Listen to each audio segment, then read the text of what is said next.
En los últimos años de su vida, Octavio Paz advirtió con insistencia sobre los peligros de un fenómeno cultural que a él le causaba una profunda inquietud y al que llamó paradójicamente la barbarie tecnológica. Testigo privilegiado en un tiempo finisecular al que concibió como el de la modernidad declinante, el poeta mexicano repetía, por lo menos desde 1991, esta desconcertante admonición. Cito: el hombre que maneja un Ford y el que monta un burro son el mismo hombre. La diferencia consiste en que el que monta el burro casi siempre es más culto que el del automóvil. El fenómeno nuevo es el bárbaro moderno.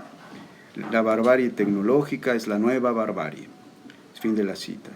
A diferencia de los del pasado, el nuevo tipo de bárbaro no constituiría para Paz un fenómeno exógeno con respecto a la civilización, es decir, este nuevo tipo no adviene desde afuera del centro civilizatorio, a la manera de los hunos, ni tampoco se origina en la periferia, como los vándalos en el contexto imperial romano, sino que ha nacido en el corazón mismo de la civilización moderna. Los nuevos bárbaros son los hijos de la técnica y sus prodigios. He aquí lo insólito de esta situación emergente. ¿Qué significa y cuál es su lugar dentro del pensamiento de Octavio Paz? Es indudable que ningún conocedor somero de la obra paziana puede sorprenderse al encontrar en ella una mirada lúcida y radicalmente crítica en relación con aspectos medulares de las sociedades modernas, definidas por el autor de Piedra de Sol ya desde la década de los 60 como sociedades tecnológicas. Lo que quizás sí puede admirarnos es corroborar, una vez más, lo acertado de sus vaticinios. Es claro también que esto último, lo atinado de ciertos pronósticos pazianos sobre el futuro de las sociedades contemporáneas, está muy lejos de ser casual. Resulta de una de las reflexiones más prolongadas y maduras, más hondas y tenaces que el siglo XX haya podido albergar en el trayecto de su torrencial y catastrófico decurso, en torno al trasfondo de la época moderna, a sus presupuestos y direcciones esenciales. Siguiendo una inquietud intelectual ya latente desde sus primeras letras, piénsese en algunos pasajes señalados de Vigilias y en el notable ensayo de 1943, Poesía de Soledad y Poesía de Comunión. Octavio Paz llegó a representar a finales de los años 60 una de las primeras voces dentro del horizonte latinoamericano en subrayar la urgencia de llevar a cabo como nueva tarea decisiva con vistas al porvenir, una crítica radical de la modernidad y sus presupuestos básicos. Se trata de preguntar, apuntaba el escritor en postdata, sobre la validez y sentido de los principios que han fundado la edad moderna. Podría afirmarse que esta cuestión, después de aquella que interroga por el sentido de la temporalidad, es la pregunta de fondo que atraviesa todo el pensamiento paziano. De hecho, para ganar claridad sobre el fenómeno crítico al que el autor de El Monogramático pretendió denunciar refiriéndose a la nueva barbarie, es preciso considerar previamente la comprensión que el Nobel mexicano fue madurando poco a poco a lo largo de su vida y su obra en el esfuerzo sostenido por dar respuesta a dicha pregunta capital. Cada civilización ha tenido una visión distinta del tiempo. Tal afirmación, presente al inicio de uno de los ensayos más elocuentes en relación con la temática que nos ocupa, la nueva analogía, poesía y tecnología, hace manifiesta en su brevedad una significación que bien podríamos ponderar como la clave hermenéutica de la interpretación paziana de la cultura y en general de la experiencia humana, la función cardinal del tiempo en la génesis epocal de las diversas comprensiones del mundo. Para Paz, cada civilización, haciendo época, alumbra cierta imagen del mundo, y esa imagen tiene siempre como fuente nutricia una concepción particular del tiempo. Captar a profundidad la dirección civilizatoria que define una época exige, entonces, descubrir esa visión subyacente de la temporalidad sobre la que descansa el resto de los estratos y formaciones de la cultura. Se hace inteligible, de acuerdo a este lineamiento hermenéutico, por qué la crítica radical de la modernidad emprendida por Octavio Paz arranca precisamente con esta pregunta: ¿cuál es el tiempo moderno? Ahora bien, el poeta mexicano vislumbró muy pronto que el tiempo moderno no es otro que el de la historia interpretada como progreso. Así, en el pensamiento paciano, la crítica radical de la modernidad se traduce desde el comienzo en la pregunta fundamental por el sentido y la validez de los presupuestos básicos que sostienen la concepción de la temporalidad como tiempo progresivo, la historia en cuanto a evolución, despliegue, desarrollo. En buena medida, ya desde el arco y la lira, la obra ensayística de Paz se encontró regida justamente por el intento de desatar el nudo de semejante aporía. ¿Cuál es la respuesta del pensador mexicano al problema crucial del sentido del tiempo moderno? En concordancia con el planteamiento de algunos filósofos e historiadores importantes del siglo XX, de forma remarcable Karl Ovid, Charles Taylor y Christopher Dawson, Paz descubre dentro de la historia europea una continuidad esencial y aún una imbricación genética entre el tiempo cristiano propio del medioevo y la concepción del tiempo moderno. En primer lugar, para él es patente que ambos suponen la ruptura con la experiencia de la temporalidad cíclica, prevaleciente a lo largo de la antigüedad grecolatina. En efecto, uno y otro modo de interpretación comportan el triunfo de un tiempo en línea recta e irreversible. La visión moderna niega los ciclos de la misma manera que San Agustín los había negado. Empero, la coincidencia no es fortuita. El tiempo moderno es hijo del tiempo cristiano, escribe el autor de Pasado en Claro. Muy cerca de Ovid, considera desde finales de los 60 que el viraje moderno secularizó el tiempo cristiano, en un sentido que hará más explícito poco después en Los hijos de Limo. Cito: el tiempo humano cesa de girar en torno al sol inmóvil de la eternidad y postula una perfección no fuera, sino dentro de la historia. La especie, no el individuo, es el sujeto de la nueva perfección, y la vía que se le ofrece para realizarla no es la fusión con Dios, sino la participación en la acción terrestre, histórica. Fin de la cita. Luego, la concepción del tiempo moderno nacería, según Paz, de una secularización, entendiendo a esta como la transposición de una instancia originalmente trascendente, la eternidad, al plano de la inmanencia intrahistórica. La perfección consustancial a la eternidad, explica, se convirtió en un atributo de la historia. Con ello, la temporalidad escatológica del cristianismo, irrepetible y sucesiva, pero también finita, se vuelve en el tiempo casi infinito de la evolución natural y cultural. Surge, pues, esa significación de la historia como nuestro camino de perfección. Aparece, en suma, la idea de progreso. Sin embargo, Paz hará hincapié en múltiples lugares de su obra que la secularización moderna del tiempo cristiano supone todavía un estrato más profundo, un cambio decisivo en la mirada occidental al que hemos de estimar como el verdadero trasfondo del viraje moderno. La raíz misma de la idea de progreso consiste, afirma Paz, en una nueva concepción de la naturaleza y de las relaciones entre ella y el hombre. En 1992, el poeta defendía una tesis que había venido madurando hacía más de 20 años. Cito: la creencia en el progreso se funda justamente en la idea de la dominación de la naturaleza por la ciencia y la técnica. Fin de la cita. Así, el gran cambio espiritual de la modernidad no comenzaría con el mercado o el absolutismo, los descubrimientos geográficos o la victoria del sistema heliocéntrico, sino con el nacimiento de la ciencia y la técnica tal y como los entendemos actualmente. Nacimiento que implica a su vez una nueva actitud hacia la naturaleza.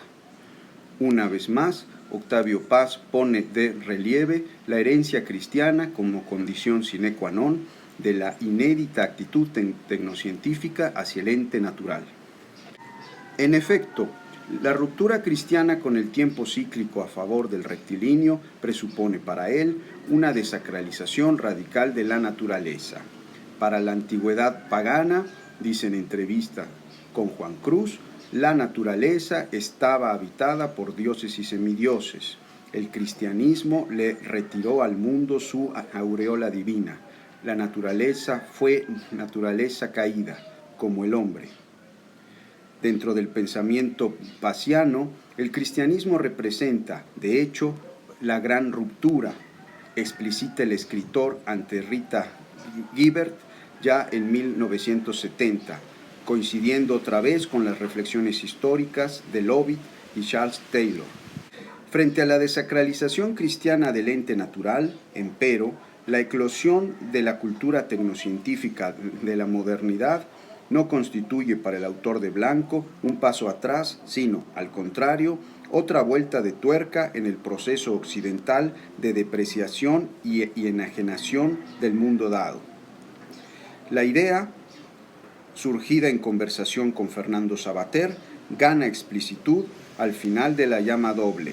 Cito: el cristianismo desacralizó a la naturaleza y trazó una línea divisoria e infranqueable entre el mundo natural y el humano. La edad moderna acentuó el divorcio, en un extremo la naturaleza y en otro la cultura. Fin de la cita. La modernidad representa entonces una exacerbación de la escisión. Paz insistirá en este punto. Aunque parte de la desacralización cristiana del mundo, la mirada tecnocientífica moderna da un paso que la cultura medieval jamás osó ejecutar. En cuanto a creación de Dios, recuerda el poeta, la naturaleza parecía a los ojos del hombre del medioevo como el teatro de lo sobrenatural y de lo prodigioso. Para el hombre moderno, en cambio, la naturaleza ha quedado reducida a mero objeto al cual se puede explotar y aprovechar. ¿Cómo comprender semejante mutación de la mirada? Buscando dar cuenta de este viraje, Paz apelaba nuevamente a una concepción genética de la modernidad que se corresponde por completo con ese mecanismo hermenéutico al que Jean-Claude Monod ha designado secularización por transferencia. Un fenómeno cultural originalmente volcado a lo supramundano es traspuesto o transferido al ámbito de lo mundano, cambiando así su significación. En un extenso pasaje de conjunciones y disyunciones, citado por Giacomo Marramao como epígrafe de Cielo y Tierra, el Nobel mexicano abunda sobre el proceso secularizador que según él se hallaría a la base de la cultura tecnocientífica moderna. Escribe: el antiguo cristianismo, gemelo en esto del Islam, concibió la acción histórica como cruzada, guerra santa y conversión de infieles. Los occidentales modernos transfieren la conversión a la naturaleza, operan sobre ella, contra ella, con el mismo celo y con mejores resultados que los cruzados contra los musulmanes. La conquista, dominación y conversión de la naturaleza tiene raíces teológicas, aunque los que hoy la emprenden sean hombres de ciencia, religiosos y aún ateos. La sociedad contemporánea ha dejado de ser cristiana, pero sus pasiones son las del cristianismo. A pesar de que nuestra ciencia y nuestra técnica no son religiosas, poseen un temple cristiano. la inspira el furor pío de los cruzados y los conquistadores, ahora dirigido no a la conquista de las almas, sino del cosmos. China concibió a la cultura como cultivo de la naturaleza, el occidente moderno como dominio sobre ella. Fin de la cita. El pasaje es tan discutible como sugerente. Parece establecer un puente secreto entre el entusiasmo cruzado, todavía medieval, del primer Bacon y la ambición mesiánica y puritana, ya plenamente moderna, del segundo. La conquista espiritual de los infieles a través del arte militar, convertida en la conquista racional del ente natural mediante una técnica guiada y potenciada por la nueva ciencia. 10 años después, Octavio Paz reafirmaba el núcleo nocional de su planteamiento, esto es, el carácter beligerante u ofensivo, como lo califica Sloterdijk siguiendo a Scheler, de la actitud moderna hacia la naturaleza. Tal actitud lleva implícita, reiteraba el escritor conversando con Antonio Marimón, cito, una concepción polémica y guerrera del mundo, mejor dicho, es la transposición de la guerra y la política de dominación a la esfera de la filosofía y de la ciencia. Por otro lado, el poeta mexicano se complacía en contrastar, con vistas a la claridad, la comprensión tecnocientífica moderna con interpretaciones del ente natural propias de la cultura europea premoderna, sobre todo la pagana, y también con la visión inherente a civilizaciones no europeas, principalmente las extremo-orientales de la India, China y Japón. Así nos recuerda repetidamente que la naturaleza no siempre ha sido para los hombres una fuente de recursos que hay que conquistar y explotar, mera realidad que hay que dominar y usar. Desde otros horizontes culturales ha sido, por ejemplo, armonía e inmarcesible esplendor, flujo rítmico que hay que aprender a seguir, o también una madre que puede ser benévola y a veces terrible. En estos casos vemos imperar la conjunción sobre la disyunción, la comunión sobre la escisión, a la hora de pensar y explicitar el vínculo entre hombre y mundo, entre cultura y naturaleza. Lo que definiría a la comprensión del occidente moderno, en cambio, es un divorcio tajante fundado en el antagonismo. Para los occidentales, el mundo es nuestro enemigo, nuestro adversario. Vencerlo, conquistarlo, entraña en el fondo negarlo. La negación es el trasfondo inaparente de la identidad moderna como subjetividad. De ahí que el progreso, el tiempo moderno, pueda llamarse, señala el poeta no sin humor, evocando los nombres pintorescos de las novelas de caballería, las hazañas de la subjetividad o la conquista del mundo por la negación del mundo. Además, Paz se percata de que la relación avasalladora con el todo, orientada a su dominio, transformación y aprovechamiento, ha traído como consecuencia inevitable el auge de la acción y el olvido de la vieja vía de la contemplación. En un momento dado de nuestra civilización, se lamenta, pareció que la vía fundamental era la vía de la acción, que era necesario hacer cosas, cambiar el mundo, transformar el mundo, industrializar, llegar pronto al futuro. Entonces, la vieja vía, la de la contemplación y la vía de la fiesta, de la disipación, se perdieron. Fin de la cita. Sobre la base de semejante pérdida, la naturaleza no es más un sujeto de contemplación ni tampoco un símbolo erótico. No es la gran madre ni la gran tumba, dice Paz, es una realidad que el hombre debe transformar y redimir por el trabajo. Pensando en Marx, Paz ya había reparado en un punto sobre el que ha insistido la tradición fenomenológica. Para la concepción moderna, cito, la teoría no es sólo inseparable de la práctica, sino que ella misma, en tanto que teoría, es ya práctica, acción sobre el mundo. Fin de la cita. En verdad, concluye Paz, nuestra idea del mundo es cambiar el mundo. Desde tal perspectiva, la modernidad podría definirse como la primera época que exalta el cambio y lo convierte en su fundamento. El cambio es, de hecho, la única sustancia del tiempo moderno, lo cual quiere decir que el progreso, el tiempo moderno, es realmente un tiempo sin sustancia. Consiste sobre el basamento de la negación sistemática del ente dado en un marchar sin fin hacia un futuro siempre inaprensible, siempre ilusorio. Cito, continuo ir hacia allá, siempre allá, no sabemos dónde. Resumiendo lo expuesto anteriormente sobre la crítica pasiana de la modernidad, podemos asentar que el gran presupuesto de la idea de progreso es el surgimiento de la ciencia y la técnica modernas, viraje cultural que tendría como condición de posibilidad, a su vez, la nueva actitud beligerante o violentamente avasalladora con respecto a la naturaleza, al conjunto del ente dado. Paz comprende que semejante actitud está muy lejos de fundar la orientación existencial de la ciencia y la técnica en general. No ignora que la primera ha sido y puede volver a ser un conocimiento de índole contemplativa y reconoce asimismo que el sentido de la técnica a la que un saber de este tipo puede dar lugar es por entero ajeno al talante prometeico, agresivamente activo de la técnica imperante en nuestra actual circunstancia. No se confiesa, pues, como un detractor de la ciencia y de la técnica por sí mismas.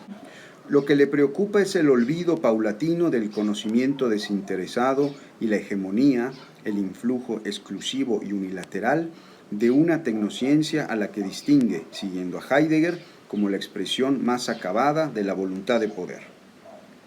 En este tenor decía hacia 1991, cito, la renuncia al saber desinteresado podría ser el comienzo del fin de nuestra civilización.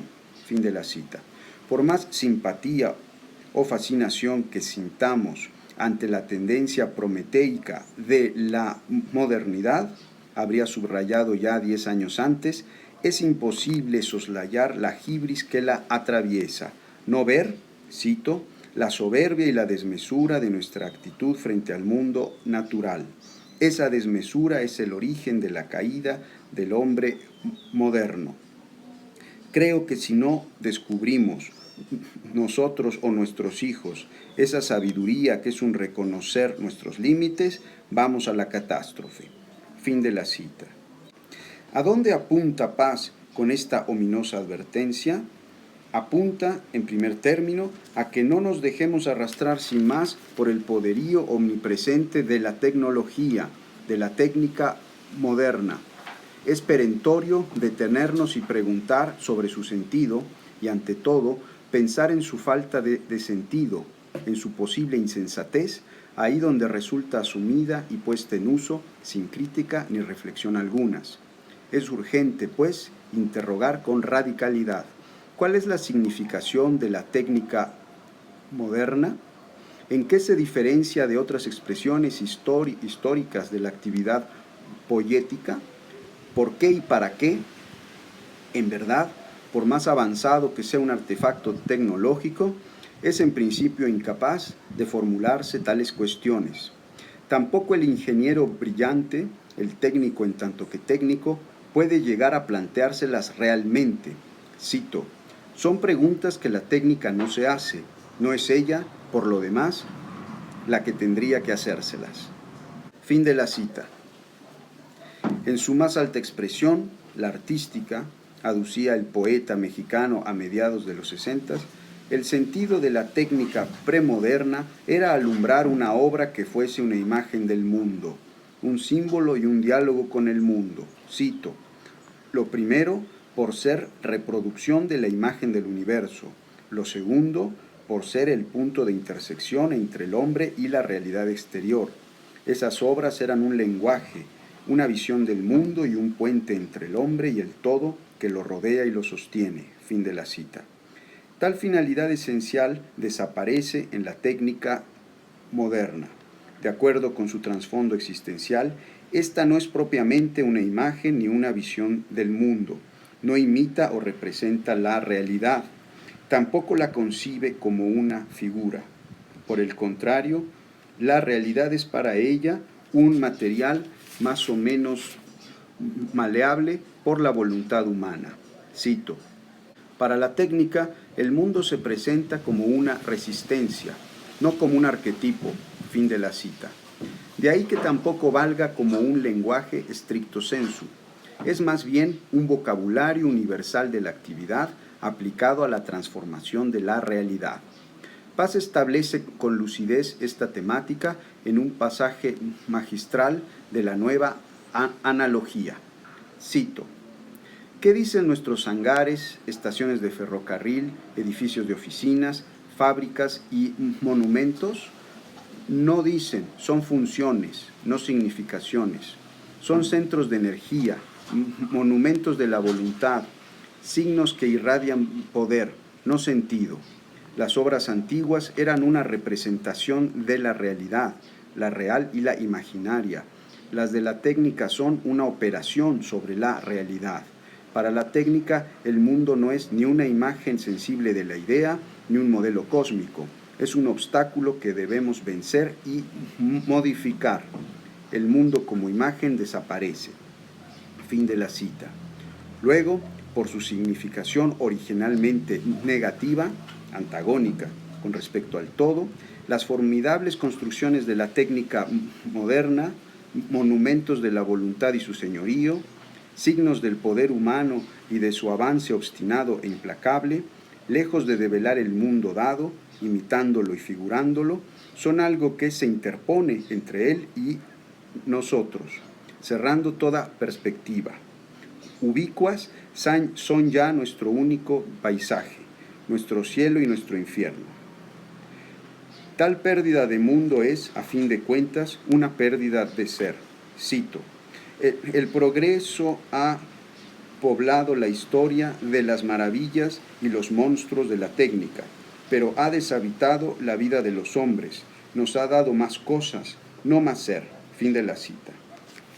Bajo la apariencia de una riqueza sin precedentes, el triunfo planetario de la sociedad tecnológica, con su círculo tantálico de objetos que se gastan y se disipan apenas se poseen, ha traído consigo secretamente el empobrecimiento paulatino de nuestras vidas, un proceso cuyo último desenlace podría ser la aniquilación.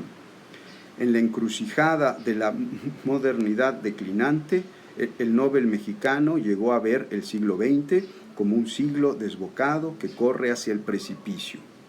De esta suerte, pudo referirse desde fechas tempranas al nihilismo de la técnica. De hecho, no es otro el fenómeno cultural que él identificó con la nueva barbarie. Para Octavio Paz, el auge planetario del nihilismo inherente a la técnica moderna equivale justamente al ascenso de la barbarie tecnológica. En cuanto a pérdida del mundo y negación de nuestro ser, la embestida destructiva de la nueva barbarie suscitada por el nihilismo de la técnica se ha revelado con especial contundencia, considera el pensador mexicano en entrevistas y ensayos durante el decurso problemático del siglo XX, arrojando a la vista de todos una multiplicidad de consecuencias indeseables que no hacen sino corroborar el mismo diagnóstico cultural. Cito: el verdadero cadáver intelectual de nuestro tiempo no es el del marxismo, sino el de la idea de progreso, es decir, el de la historia como depositaria de una mítica trascendencia, una trascendencia orientada no hacia la vida ultraterrena, sino hacia el futuro. Fin de la cita. Junto al riesgo del accidente atómico, el autor de La Ladera Este fue uno de las primeras voces latinoamericanas en tomar en serio, entre las consecuencias indeseables ocasionadas por el despliegue civilizatorio occidental u occidentalizador, tanto la amenaza de la devastación irremediable del medio ambiente promovida por el industrialismo y su insensata dominación de la naturaleza, como la imperdonable conversión de las ciudades modernas en zonas inhabitables, auténticos focos de infección sobre el planeta, corrompidos por la aglomeración humana y los desechos industriales. Fue, en este sentido, un auténtico precursor de la conciencia ecológica dentro de nuestro horizonte cultural.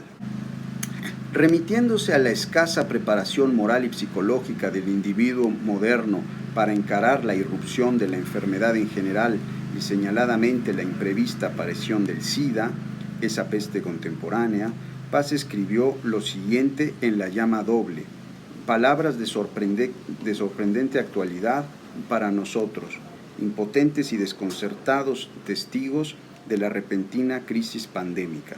Cito: a medida que la técnica domina a la naturaleza y nos separa de ella, crece nuestra indefensión ante sus ataques. Era una diosa donadora, como todas las grandes divinidades, de vida y de muerte. Hoy es un conjunto de fuerzas, un depósito de energía que podemos dominar, canalizar y explotar. Dejamos de temerla y creímos que era nuestra servidora. De pronto, sin previo aviso, nos muestra su otro rostro, el de la muerte. Tenemos que aprender otra vez a mirar a la naturaleza. Esto implica un cambio radical en nuestras actitudes. Fin de la cita. Además, Paz denunció con lucidez otro resultado fatal del influjo planetario que la ideología del progreso ha logrado conquistar en la pasada centuria, el funesto proceso hacia la uniformidad de los hombres. Cito: el ideal de una sola civilización para todos implícita en el culto al progreso y a la técnica, fin de la cita, significó para él una mutilación inadmisible.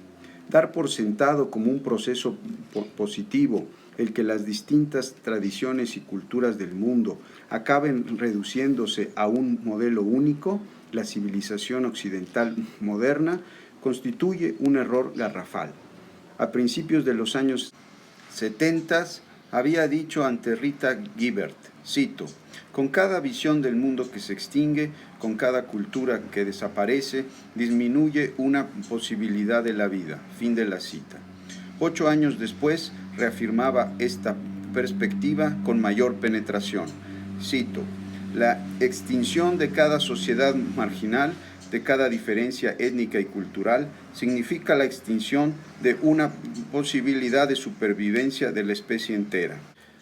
Con cada sociedad que desaparece, destruida o devorada por la civilización industrial, desaparece una posibilidad del hombre, no solo un pasado y un presente, sino un futuro.